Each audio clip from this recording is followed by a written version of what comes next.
Ce matin, je m'entretiens avec vous sur le thème à la découverte de la petite corne.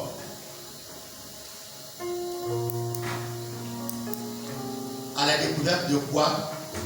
De la petite corne. Je crois que c'est le message le plus inspiré que j'ai eu depuis que je prêche l'évangile. Mais voyez-vous, nous ne pouvons pas aller directement découvrir la petite corne. Parce que avant de découvrir la petite corne, nous avons besoin de savoir qu'il existe aussi des grandes cornes.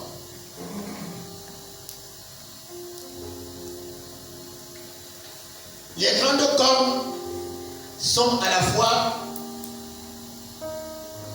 à notre disposition sur le plan historique, bien qu'elle ait commencé à se manifester dans l'Antiquité. J'aurai le temps ce matin, vraiment dans les détails, de vous expliquer ce que ça veut dire. Dieu est Dieu.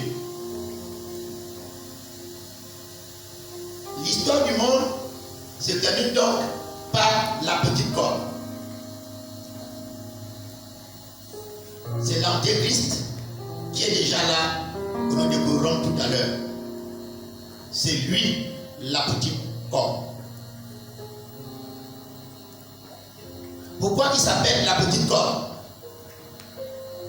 Il s'appelle la petite corne simplement parce que, en termes de puissance, il n'est pas comme les autres cornes.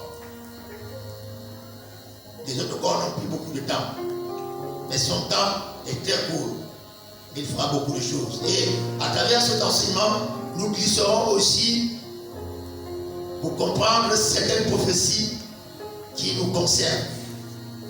Des prophéties qui sont déjà là, à côté de nous.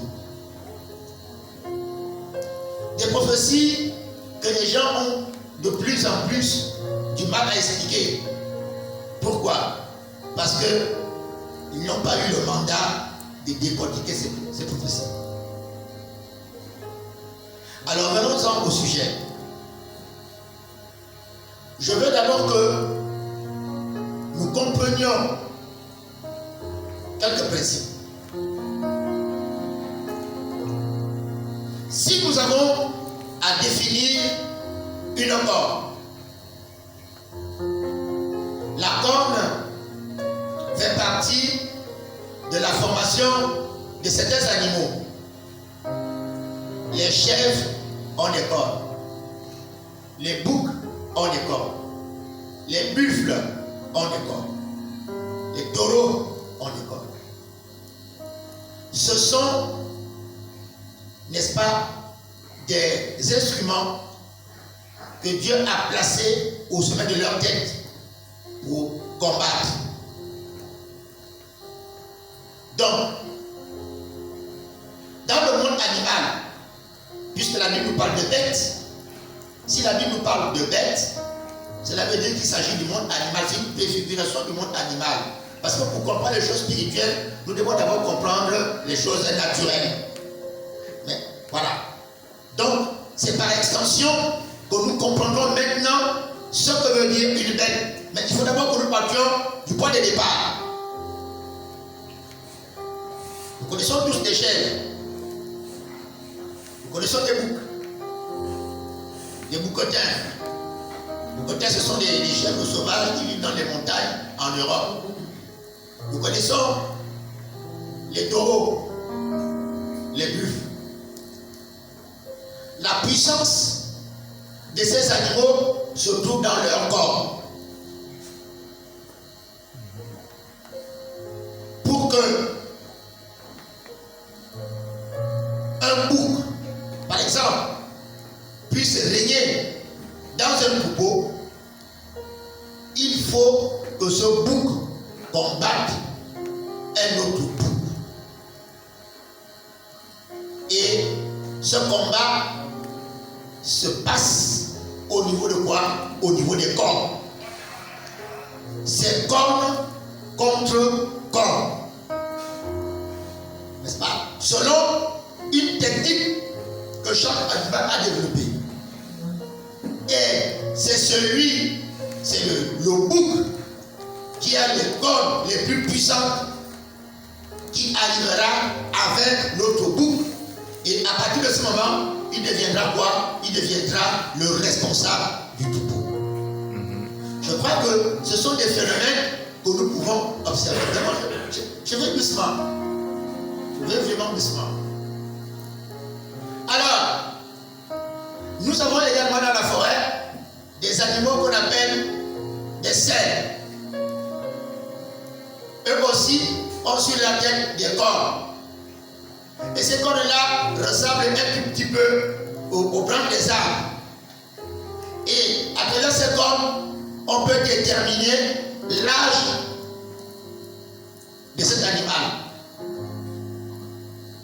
Donc, autant de relief sur ces cornes, autant d'années. Quand eux aussi combattent, c'est par les cornes. Et le plus fort, le plus puissant, remporte la bataille par quoi? Par les cornes. Alors, nous allons encore un peu plus loin. Nous avons les buffles. Eux aussi ont des cornes. Mais des cornes qui ont une forme particulière, un tout petit peu arrondie.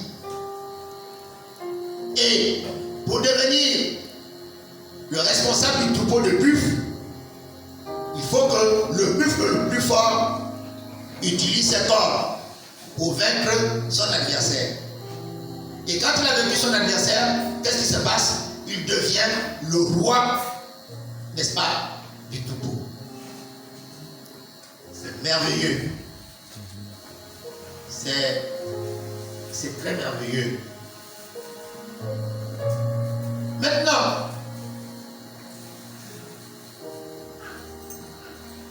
dans la société humaine où toi et moi nous vivons, il y a des combats. Les combats entre nations. Les combats entre royaumes. Les combats de famille. Les combats dans le travail.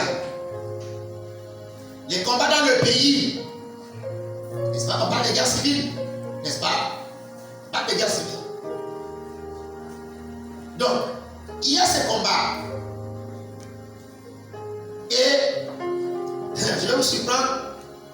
Ces combats, nous dit la Bible, sont effectués par des animaux qui sont des autorités politiques qui ont des corps. Qui ont quoi? Des corps. Lorsque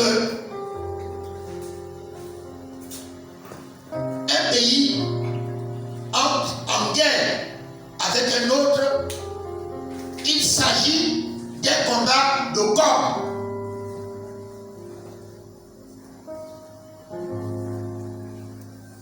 Le pays adverse est spirituellement un troupeau dirigé par un animal ayant des cornes. L'autre partie est aussi un troupeau dirigé par un animal ayant des cornes. N'est-ce pas? Alors, c'est rangé. Ils combattent. Le chef et l'autre chef combattent ensemble par les cornes. Et c'est le plus fort, n'est-ce pas, qui va terrasser l'autre. Et à partir de ce moment, qu'est-ce qui se passe? L'animal qui dirigeait le pays, qui a remporté la victoire sur l'autre pays, devient quoi? Le chef de tout le troupeau. Donc, vous voyez qu'il a élargi son champ d'action. Il a élargi son champ d'autorité. Il s'est affirmé par les corps.